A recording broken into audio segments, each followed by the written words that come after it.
The following program is presented by the Metropolitan Library Service Agency.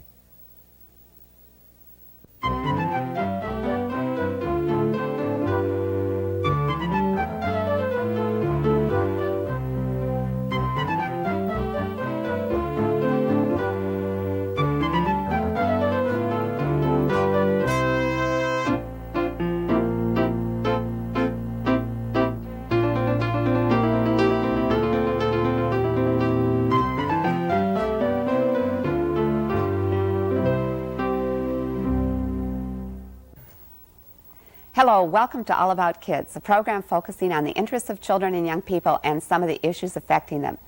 Today we'll be discussing an exciting project, one of the first of the kind in the country, where a private developer collaborates with public agencies to provide quality, affordable housing and on-site services for families. Margaret Gillespie of the Hennepin County Library, Steve Moga, Resident Services Advocate of the Eden Park Apartments in Brooklyn Park, and Connie Nowacki, a student in the Masters of Public Administration program at Hamline University, will be talking about what's going on at the Eden Park Apartments. Later on in the program, we'll hear from Eden Park resident Bonnie Harris and her 13-year-old daughter, Jennifer. Margaret, Steve, Connie, it's a pleasure to have you on All About Kids today, and we're going to be tackling kind of an enormous discussion topic that we hear a lot about in the press. Collaboration between public agencies, collaboration between private and for-profit agencies or corporations. There are all kinds of exciting things happening, I think, in terms of the ramifications for collaboration. Legislative mandates that are designed to force collaboration to make things better for people in our communities, and you're all three involved in some real interesting forms of collaboration.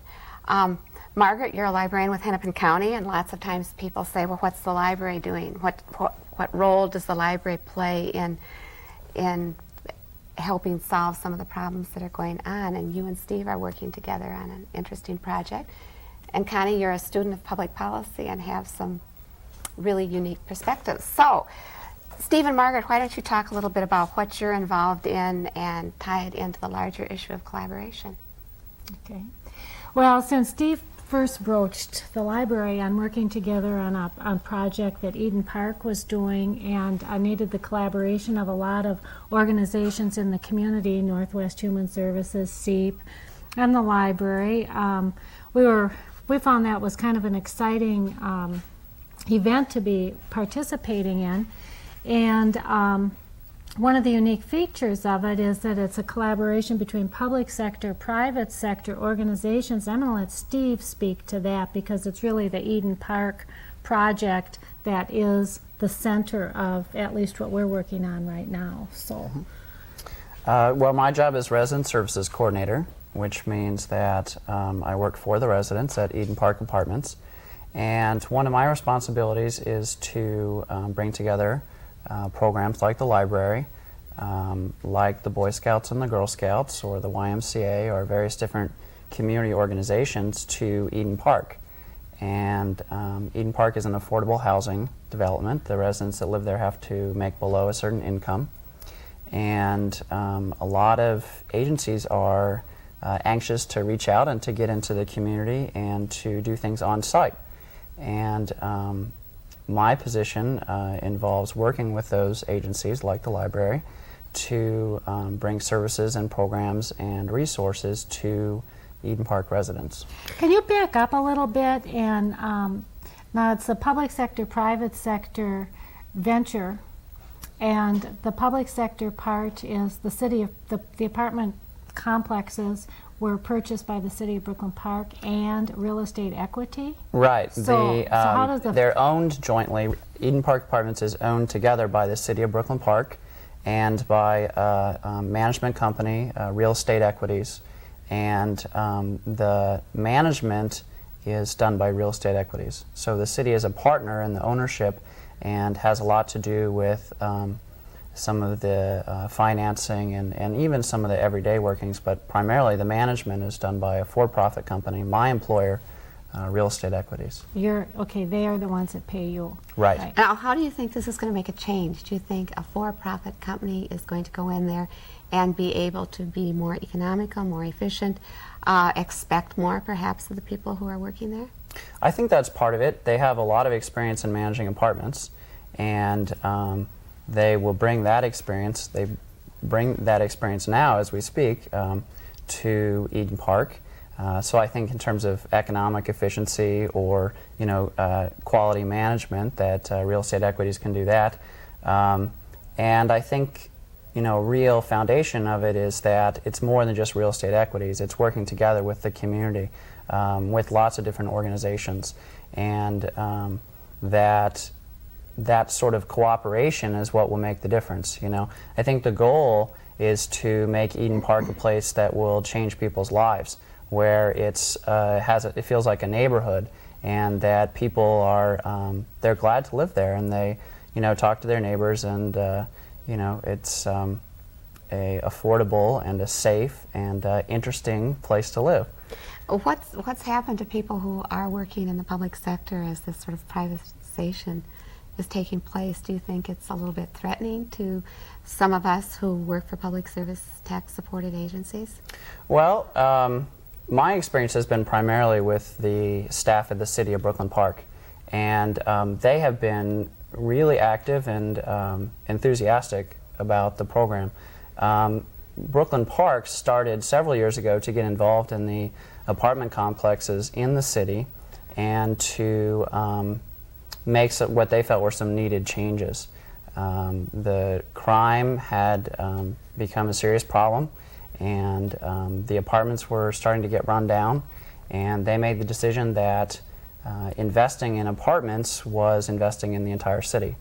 So this is actually one of several projects that the City of Brooklyn Park has been involved with, and the other ones have already turned out successful and have turned out to be very good investments for the city. And we're right in the middle of this one of the largest of the projects. We'll have about 324 apartments when the renovation is complete. So on 20 acres of land, so it's a big place, and it's community. It is really giving people a sense multi-million-dollar investment. So it's and a little later in the program, we'll be talking do. about some of the special programs. And this, you said earlier, was a model for what's going to be taking place in different parts of the country. And Connie, you've got a particular interest in evaluating this sort of thing. Has this been tried anywhere else in the country? And the other thing I was curious is, how do you know that this is successful? What kind of measures are you using to evaluate this project?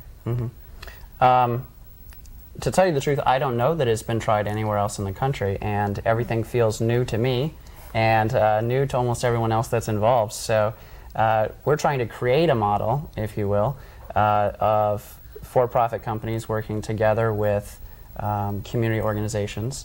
So in that respect, it is something new, and we're sort of making it up as we go along, which is exciting, and it gives me an opportunity to be creative and to work with a lot of different organizations. You're also working with the people who live there too, right? It's not coming in and that's saying, an important we part. know what to do for you, right? That sort of thing. Yeah, and you'll hear from a resident a little bit later on today in the program. A big part of my responsibilities is being a facilitator for the resident council. And residents meet once a week, it's turned out to be. I thought it would only be about once a month, and residents are really active and interested, and I work together with the residents to bring different programs. So we had a lot of people that are interested in the Boy Scouts, so called up the Boy Scouts and had the Boy Scouts come, and now we're going to do that. And it's important to me, and I think important to Eden Park as a whole, to have the residents provide a lot of the direction, because I could think of a lot of things that might be fun or interesting for me, but Eden Park is a home and a community, and I think those collaborations have to be resident driven. So what kind of outcomes are you looking for? When do you have to show certain outcomes to continue getting funding, especially from the public sector? Well, primarily the financing has gone to the redevelopment of the apartments. They are very rundown condition, and so all the apartments are being redone, and a new resource center is being built.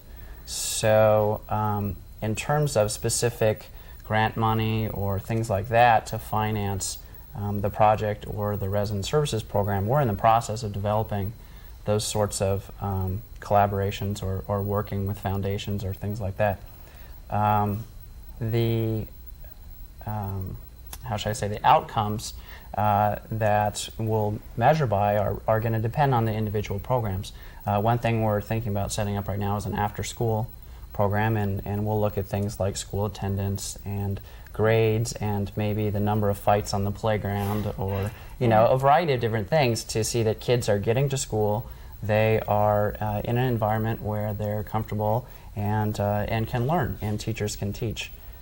In that respect, we're working together with another interesting collaboration, which is sponsored by Hennepin County and I believe the United Way, also the Human Service Redesign initiative, which is looking at the way that schools and communities work together, and specifically how social service agencies can make it easier, and how citizens in the community can make it easier for teachers to teach and for learners to learn. So there's a lot of, I think, outcomes we could look at specific to schools and how schools are doing.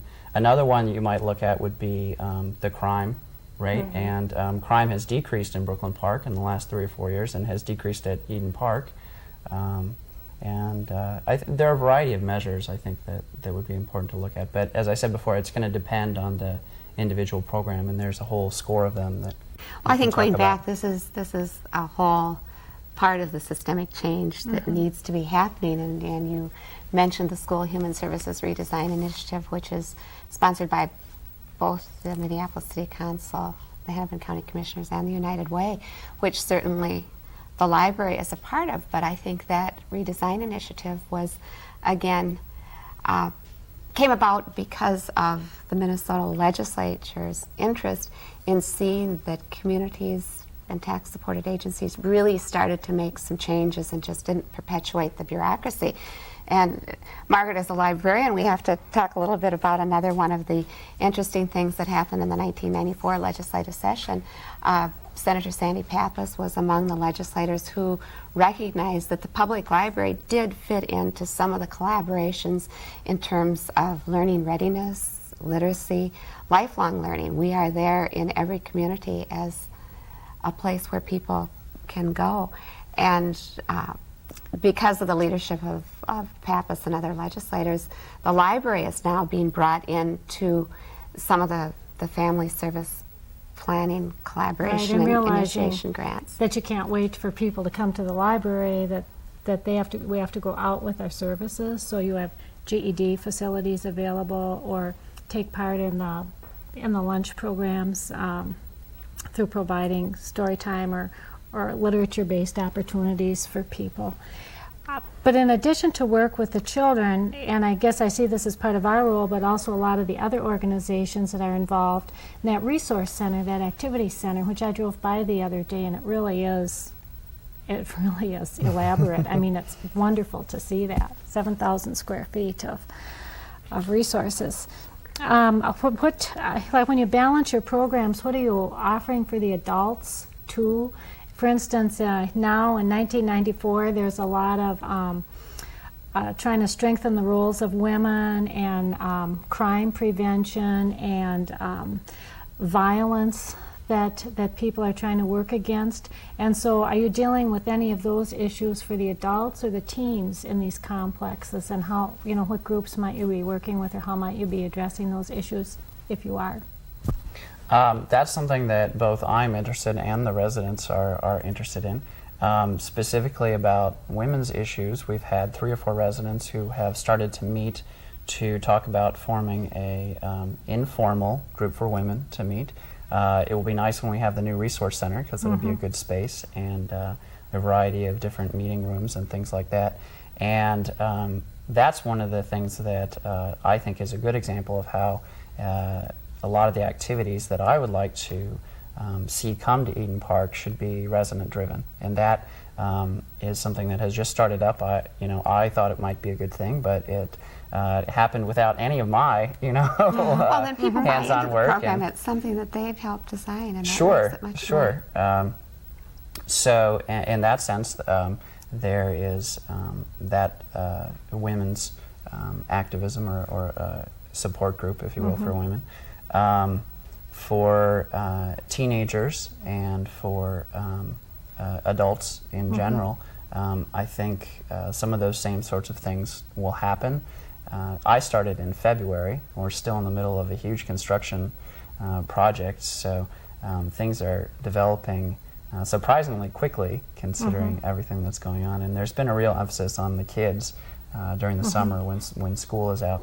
But we're going to be working with the YMCA, and they bring a variety of those kinds of services. Family nights, where the whole family can come, and there'll be discussion group, whether it's about parenting or whether it's about current political issues, or a variety of things like that. And another thing you mentioned, crime prevention. We're also exploring that with the residents. We have worked very closely with the community-oriented policing unit of the City of Brooklyn Park.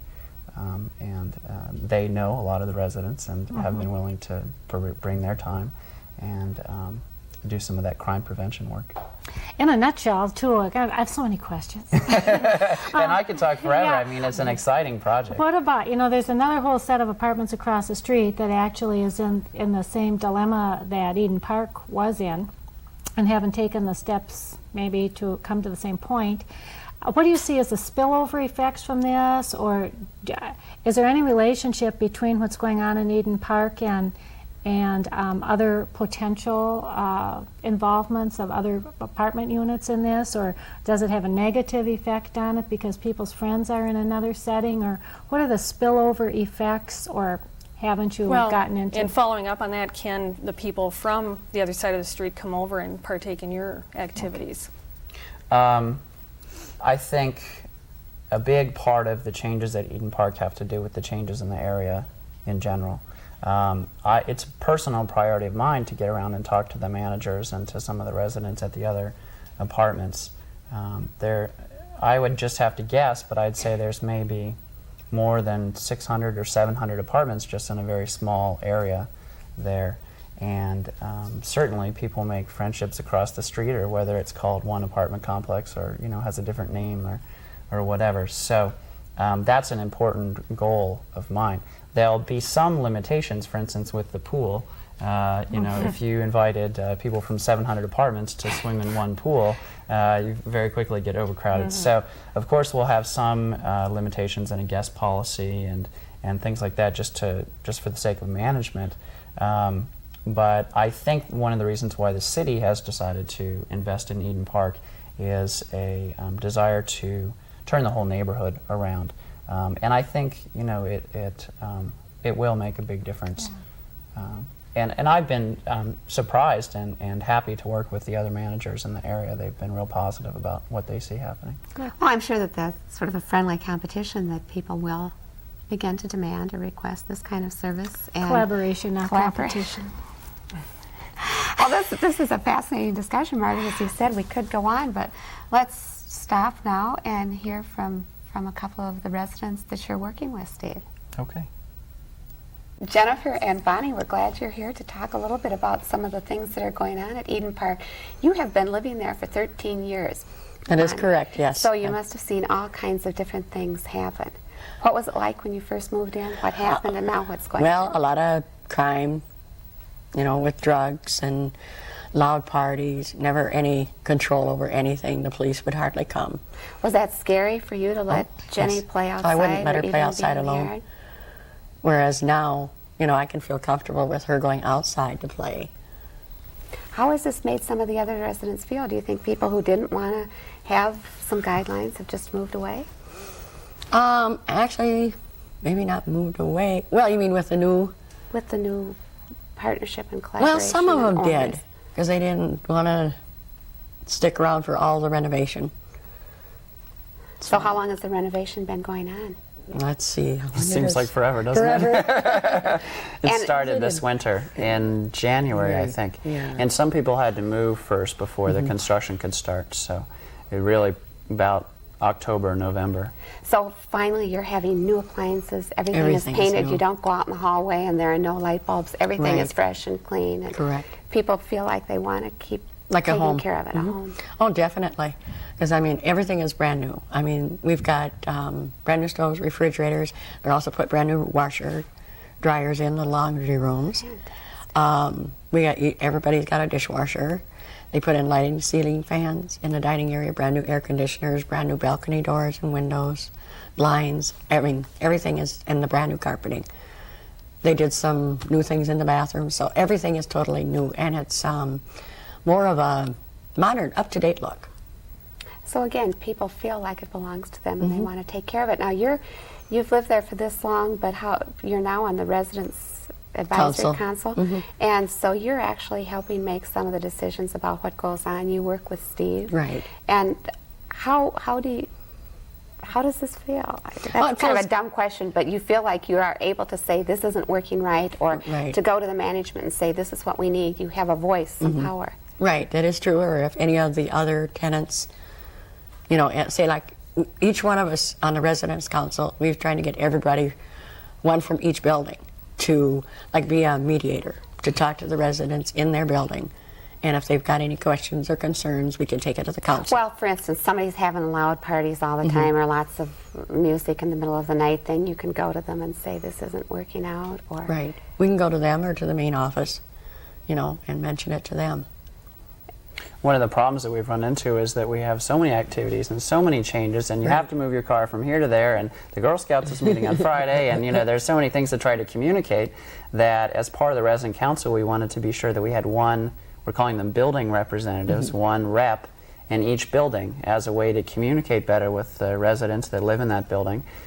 Someone that if you're working during the time of the resident council meeting, or if you can't come one week, you can go and talk to that person, and Bonnie has volunteered to do that for her building, and it's a great help because it helps get the word out to people a lot better than a bunch of flyers or a bunch of paper under people's doors. Do you think this is helping to build that sense of your neighbors, we're all neighbors in this building, instead of people not knowing who lives next door or not wanting to initiate some kind of contact? I think it does. To most of them. Some of them don't seem as much interest in it as, you know, all of us, but we have increased in number. I would think it would almost sound like it's too good to be true. I think it's fantastic because, you know, we're going to the residents in our building, each one of the building reps, telling them what's going on, you know, firsthand, instead of always just reading it. We do pass out newsletters of what's going on, but you also talk to them and give them a little feedback of what is happening or what's coming up. And try to get more people involved. And I mean, the council is open to any resident who wants to come, and you know, we've had, I don't know, maybe 50 or 60 different people over the course of time, and usually have a group of about 15 to 20. So which is we always want to include more people. Sure. Now, Jenny, it sounds like there are all kinds of things going on for young people your age. You're 13, and you've got a Girl Scout shirt on, and I understand that the Brownies are at Eden Park, and hopefully Girl Scouts. But what are some of the things that you like about the way it's going now? You're going to have a basketball court. You said you like basketball. Yeah. And you get to help your mother when she's at the Residents Council. You do things like helping pick up after the meetings or watching some of the smaller children. Are there a lot of kids your age who live at Eden Park? Yeah. There's people I get to do things with. Do you think you've gotten to know them better because you feel more comfortable being outside or being around in the buildings? And one of the big things that's going to be happening fairly soon when the construction or remodeling is done, there's going to be an activities center with a room for teenagers and with a room for little kids and the resource room. Do you think you all will use that quite a bit? Yeah. I think we will. So it helps to have some kind of planned activities, Bonnie. As a mother, you must really appreciate the fact that there is something for your child to do after school. And definitely. You know, and the fact is with this library, it's going to be so much easier too, you know, for the kids to be able to go get some books out without being able to get to the library. Some can't. Sure, transportation is really a problem and for again, a lot of our residents. One of the way Hennepin County Library is working with you, rather than you starting your own library, buying your own books, and having those same books there, we'll be moving books in and out and audiovisual materials, and hopefully someday be able to link you up with a computer so you can access our library catalog. again, breaking down barriers, that's what you're all about, isn't it, Steve? Yeah, and that's one of the reasons to have so many of the organizations come to Eden Park, you know, is that we really want to have that community feeling, and particularly when transportation is a problem for people, it makes a big difference to have something you can just walk to, you know, and you know your neighbors are going to be there, and it just well, that's has the way a nice it is in feeling a community. to it. That's Yeah. the way it's supposed to be. Do you think there are going to be people from all over, not only the metropolitan area, but probably all over the country coming to look and see how this is going? Oh, I think it'd be great. You'll probably be giving interviews all the time. I'd love to be there. But, you know, I mean, they've already started doing things in our complex for the, you know, well, actually for the adults and kids both. I mean, they've had, one day we had hot dogs, they had like a barbecue, and everybody was invited. They had root beer float day. Everybody could come to the office and have root beer floats. So get to know the office staff and just have a real... And they have the free lunch program. Now that's another thing that we talked about a little bit earlier. This is something that's going on nationwide in the summer of 1994 through the U.S. Department of Agriculture. And Eden Park is one of the sites where children birth through 18. Right, all the way to age 18. It's through Northport School, which is the local elementary school, and they've chosen 4 sites, 2 apartments, one's at a park and one's at the school, where any person under the age of 18 who lives in that area can come and get a school lunch. The idea being that the food shelves in the summer run very low, and that for families that count on having a school lunch for their child, and when that's gone in the summer, it's much harder to provide that. It's nice for us also because it gives a chance for the kids all to come together, and you know, whenever I want to recruit kids for some event or something that's coming up, I can talk to them all at once. So it's neat. I think it makes a big difference for people that are struggling, but also just for the community, for people to come out and talk to each other and have a meal together. Well, it sounds like what's going on at Eden Park is a wonderful example of what everybody outside keeps telling us should be done to help make people more a part of the community, to help people become more in control of their lives. And I think you're all to be congratulated, and it's exciting as a librarian with Hennepin County to be working with you. Yep. Thank you very much for being with us today. Thank you. Thank you. The Eden Park Apartments, one community's response to policymakers who are looking for better ways to meet the needs of families in their communities. Thank you, Margaret Gillespie, Steve Moga, Connie Nowacki, and a special thanks to Bonnie and Jennifer Harris. Thanks to all of you for joining us on All About Kids. Please tune in again.